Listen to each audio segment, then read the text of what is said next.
By the end of this video, you'll know why clear water can still be dangerously alive, the chemical reaction that can turn safe water toxic, why chlorine is nearly powerless against one parasite, how a hacker nearly poisoned an entire city's water supply. Every morning, roughly 2 billion people turn on a tap and drink without thinking. The water arrives clear, cold, and safe. But 24 hours earlier, it may have been a river carrying agricultural runoff, road salt, pharmaceutical traces, and the waste of an entire city upstream.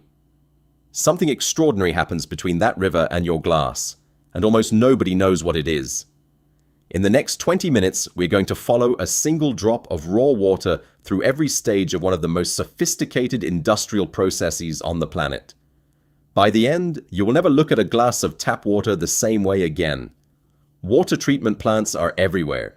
There are roughly 155,000 of them operating across the United States alone. Most people drive past them without noticing long rectangular basins of still water, clusters of pipes, the faint smell of chlorine on a warm day. They process billions of gallons every single day. Yet the average person spends more time thinking about where their coffee beans come from than about the engineering keeping their drinking water safe. That gap matters because the process inside those concrete walls is genuinely complicated, and the margin for error is almost zero. The story of treated water is surprisingly recent. For most of human history, cities pulled water from rivers and wells and handed it to residents with no processing at all. London in the 1850s drew drinking water from the Thames, the same river that received the city's raw sewage. The result was recurring outbreaks of cholera that reshaped entire neighborhoods. It was not until the early 20th century that filtration and chlorination became standard municipal practice in Western cities. Before that, drinking from the tap was genuinely risky.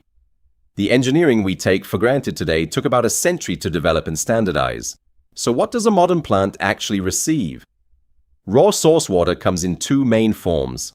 Surface water drawn from rivers, lakes, and reservoirs is relatively easy to collect, but carries enormous biological and chemical variety. Groundwater pumped from aquifers deep underground is generally cleaner, but can carry dissolved minerals, metals, and in some regions naturally occurring arsenic or radon. Most large urban systems rely on surface water. The Great Lakes supply roughly 40 million people across 8 states and 2 Canadian provinces. The Colorado River serves around 40 million more. Whatever the source, the water arriving at the plant is not what you want to drink. The intake structure is the first checkpoint. These are the pipes, tunnels, or channels that pull raw water from the source into the plant. Many intakes sit several feet below the water surface, deep enough to avoid floating debris, but shallow enough to stay above the sediment layer at the bottom.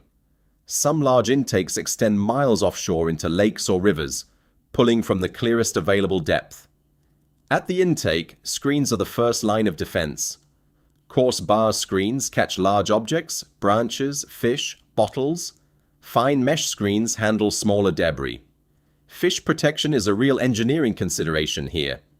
Some modern intakes use velocity caps or acoustic deterrents to keep fish away from the suction. Once inside the plant, raw water enters what engineers call the headworks, a receiving area where preliminary measurements begin immediately. Flow meters track how many gallons per minute are entering. Sensors measure turbidity, which is the cloudiness caused by suspended particles. pH is logged. Temperature is recorded. In some advanced plants, continuous monitors scan for specific chemical signatures, early warning systems for contamination events upstream. All of this data feeds into a central control room where operators watch live dashboards. Before a single drop has been treated, the plant already knows a great deal about what it is dealing with. The first major treatment stage is coagulation. Raw water, especially surface water, contains particles too small to settle on their own. Clay, silt, algae, bacteria, and microscopic organic material float in suspension, individually invisible, but collectively responsible for that murky brownish-green color in untreated river water. A coagulant chemical is added at this stage. The most common is aluminum sulfate, alum. It has been used in water treatment since the early 1900s. When alum dissolves in water, it releases positively charged aluminum ions. Most suspended particles in raw water carry a slight negative charge. Opposites attract. The charge interaction is only the beginning. Once the aluminum ions neutralize the surface charge on suspended particles, those particles begin to stick together. The process that follows is called flocculation, and it happens in a dedicated mixing basin. Slow paddle mixers, large rotating arms that move at just a few revolutions per minute, gently agitate the water. The goal is to encourage particle collisions without tearing apart the fragile clumps that are forming. These clumps are called floc. You can watch them form through the side windows of a flocculation basin. The water goes from cloudy to faintly golden as millions of tiny particles aggregate into soft, feathery masses the size of snowflakes. After flocculation, the water moves into sedimentation basins, also called clarifiers. These are wide, shallow tanks designed for one purpose, giving floc time to sink. The water flows in slowly and gravity does the work. Fault particles, now heavy enough to settle, drift to the bottom over a period of 2 to 4 hours. The accumulated sludge, a thick layer of captured particles, is scraped along the basin floor by mechanical collectors and removed for disposal or processing. The water leaving the top of the clarifier looks dramatically different from what entered.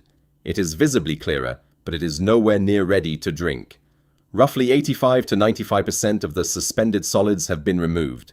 The remaining 5 to 15% still need to be handled. Some modern plants skip conventional sedimentation entirely and use dissolved air flotation instead. In dissolved air flotation, pressurized water saturated with air is injected into the bottom of the tank. As the pressure drops, tiny microbubbles form and attach to floc particles, lifting them to the surface rather than letting them sink. The floating blanket of captured material is then skimmed off the top.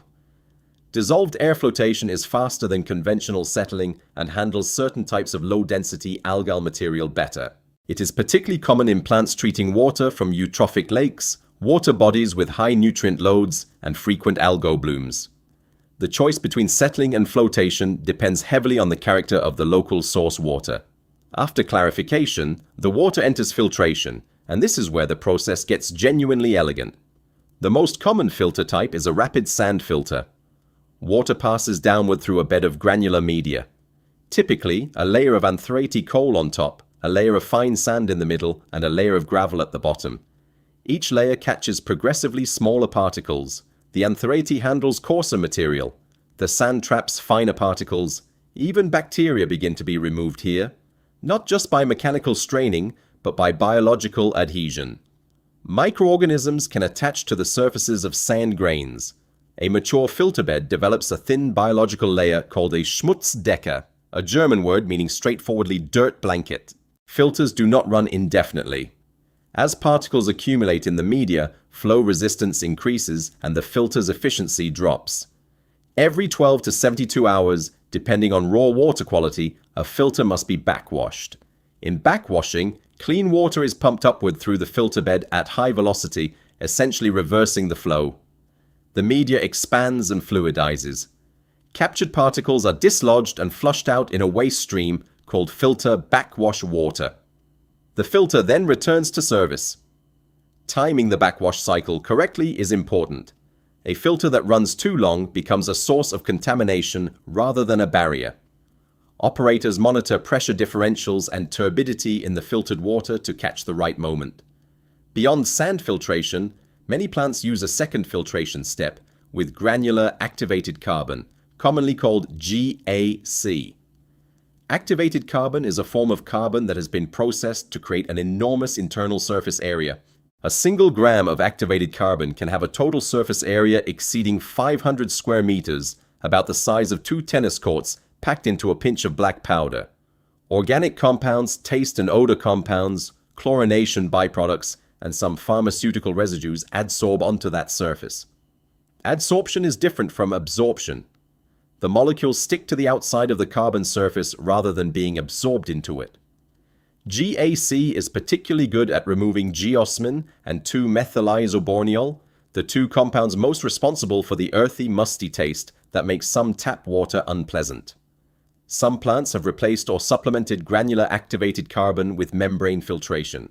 Membranes are thin polymer films with precisely engineered pore sizes. Microfiltration membranes remove particles and protozoa like Cryptosporidium and Giardia. Ultrafiltration removes bacteria and viruses. Nanofiltration removes dissolved organic compounds and some minerals.